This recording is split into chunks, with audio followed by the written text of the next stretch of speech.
उसके बाद देखिए मनरेगा के लक्ष्य या उद्देश्य, यानी किताब में अलग अलग दे रखे हैं कि मनरेगा के लक्ष्य और मनरेगा के उद्देश्य, लेकिन इनमें से चार एक ही याद करने, वही मनरेगा के लक्ष्य है, वही उद्देश्य है। यानी मनरेगा भारत में क्यों शुरू की गई थी, यानी भारत में इसीलिए शुरू की गई थी कि ग्रामीण क्षेत्र में जो अकुशल श्रमिक है उनको कम से कम 100 दिन एक वित्तीय वर्ष में क्या कराया जाए, रोजगार उपलब्ध कराया जाए। तो ग्रामीण क्षेत्र में इसमें कौन कौन से कार्य करवाए जा सकते हैं मनरेगा के माध्यम से, वो इसके क्या लक्ष्य या उद्देश्य है। तो पहला देखिए, संबंधित क्षेत्र में अक्सर रचनात्मक सुविधाओं का विकास कार्य करने वाले कार्यों में मजदूरी, रोजगार के अवसर उपलब्ध कराकर ग्रामीण गरीबों की आजीविका सुरक्षा को बढ़ाना है।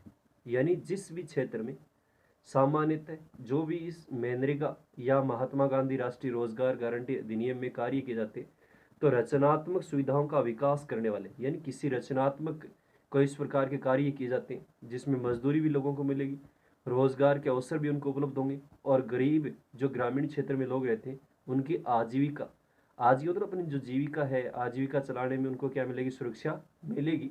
यानी घर बैठे उनको क्या करवाया जाएगा, रोजगार उपलब्ध करवाया जाएगा इसमें।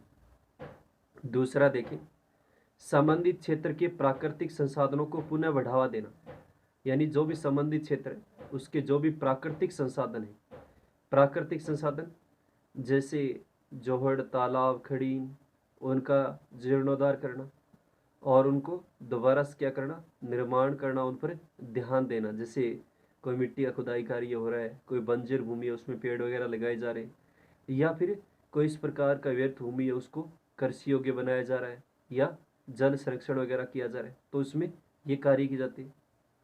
तीसरा लक्ष्य उद्देश्य देखिए, तो उपयोगी ग्रामीण परिसंपत्तियों का निर्माण करना। उपयोगी मतलब काम में आने वाली, जैसे ग्रामीण परिसंपत्तियां, परिसंपत्तियां मतलब जैसे जल संरक्षण के कार्य हो गए कोई ग्रामीण क्षेत्र में, सड़क वगैरह बनाई है, पंचायत घर है, कोई तालाब वगैरह है, वृक्षारोपण है, वन संरक्षण है, इस प्रकार के कार्य इसमें किए जाते हैं। यानी जो ग्रामीण लोगों के काम में भी आएंगे और उपयोग में भी आएंगी। तो इस प्रकार की जो परिसंपत्तियां होती हैं वो मनरेगा या महात्मा गांधी राष्ट्रीय रोजगार गारंटी अधिनियम के अंतर्गत क्या हो सकता है, उनका निर्माण किया जा सकता है। चौथा लक्ष्य उद्देश्य देखें, तो जमीनी स्तर की लोकतांत्रिक संस्थाओं का सुदृढ़ीकरण करना। जमीनी स्तर की तरफ जैसे ग्राम पंचायत को इसमें ज़्यादा अधिकार दिए गए, और गांव में देखें तो जो त्रिस्तरीय पंचायत व्यवस्था होती है उसमें नीचे की सबसे नीचे क्या होती है, ग्राम पंचायत होती है। तो ऐसी लोकतांत्रिक जो संस्थाएं होती हैं उनको और सुदृढ़ीकरण, यानी उनको और क्या करना, मजबूत करना, उनको और अधिकार देना मनरेगा के माध्यम से।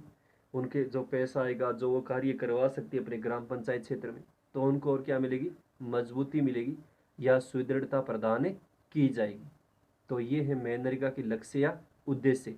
यानी या तो प्रश्न आएगा कि मनरेगा कोई चार लक्ष्य बताइए, या मनरेगा या महात्मा गांधी राष्ट्रीय रोजगार गारंटी योजना के कोई चार उद्देश्य बताइए, तो दोनों एक ही, चाहे लक्ष्य पूछे चाहे उद्देश्य पूछे, यही लिखने हैं। दोबारा से देख लो एक बार कि संबंधित क्षेत्र में देखें, यानी जिस भी क्षेत्र में देखें तो जो भी कार्य किए जाते हैं अक्सर उन क्षेत्रों में देखें तो रचनात्मक सुविधाएं, यानी जिनका निर्माण किया जाना है उसमें विकास करने वाले कार्यों में, यानी जो भी विकास कार्य कर दिए जाते हैं उसमें मजदूरी वगैरह है, लोगों को मिले, रोजगार के उनको अवसर उपलब्ध कराए जाए, और ग्रामीण गरीबों की, यानी ग्रामीण जो गरीब लोग हैं उनकी आजीविका, यानी जो अपनी आजीविका चला सकें उसकी सुरक्षा को इसमें बढ़ाया जा सके कि उनको आसानी से क्या मिले, रोजगार उपलब्ध कराया जा सके अपने क्षेत्र में या अपने गाँव में।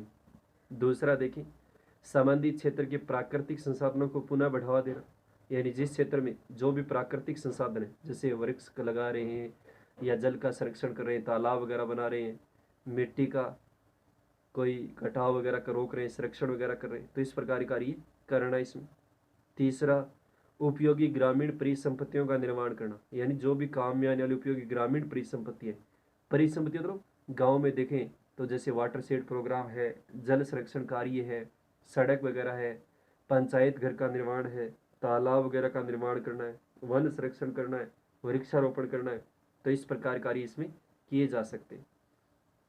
चौथा देखें, जमीनी स्तर की लोकतांत्रिक संस्थाओं का सुदृढ़ीकरण करना, यानी जमीनी स्तर का मतलब जैसे ग्राम पंचायत होती है सबसे नीचे स्तर, तो इस तरह की लोकतांत्रिक जो संस्थाएं उनका सुदृढ़ीकरण या उनको क्या किया जाए, मजबूत बनाया जा सकता है कि उनको और अधिकार मिले और वो अपने क्षेत्र में और अधिक क्या करवा सकती हैं, कार्य करवा सकती हैं।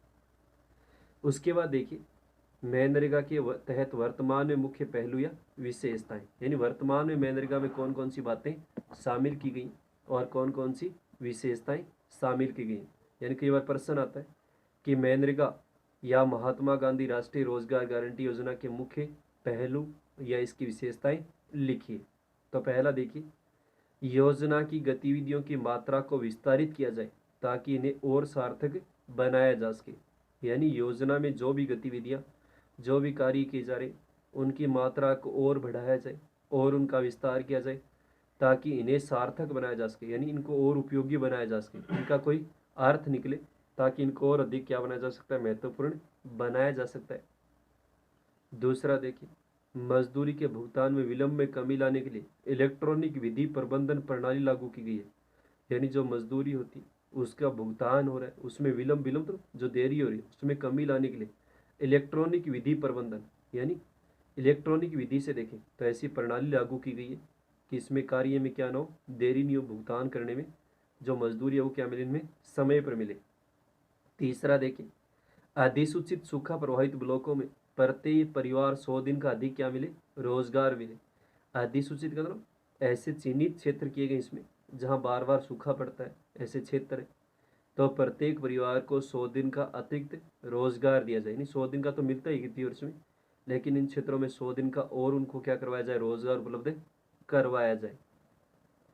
चौथा देखिए, रोजगार रिकॉर्ड में गड़बड़ी तथा व्याप्त भ्रष्टाचार को रोकने के लिए आधार कार्ड प्रयोग और नकद लाभ योजना के साथ जोड़ना। यानी रोजगार रिकॉर्ड में जो गड़बड़ी, यानी जैसे कई बार काम किया, काम के पैसे नहीं है या भ्रष्टाचार है व्याप्त इसमें, तो उसको रोकने के लिए आधार कार्ड प्रयोग, यानी आधार कार्ड का प्रयोग किया जाए, और नकद लाभ योजना, यानी जो भी कैश ट्रांसफर कहते हैं, यानी जो भी कार्य आपने किया तो जो भी नरेगा में मजदूरी है वो सीधे क्या आएगी, बैंक के माध्यम से आपके खाते में आएगी।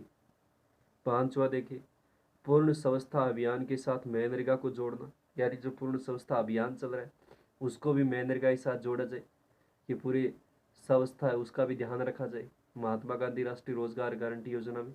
और संस्था पर जो पूरे भारत में अभियान चल रहा है, निर्मल स्वच्छ अभियान या स्वच्छ भारत अभियान, तो उसमें भी इसको शामिल किया गया। और छठा देखिए, सामाजिक ऑडिट की व्यवस्था को लागू करना। ऑडिट क्या होता है, निरीक्षण या जांच करना, यानी जो भी इसमें कार्य किया गया, जो भी वास्तविक कार्य हुआ है उसमें कहीं भ्रष्टाचार तो नहीं हुआ है, कि वास्तव में उस क्षेत्र में वो क्या किया गया, कार्य किया गया। तो इस प्रकार की सामाजिक ऑडिट की जो व्यवस्था है वो इसमें क्या की जाए, लागू की जाए, निरीक्षण की जांच की, कि वास्तव में इस क्षेत्र में ये कार्य किया गया है।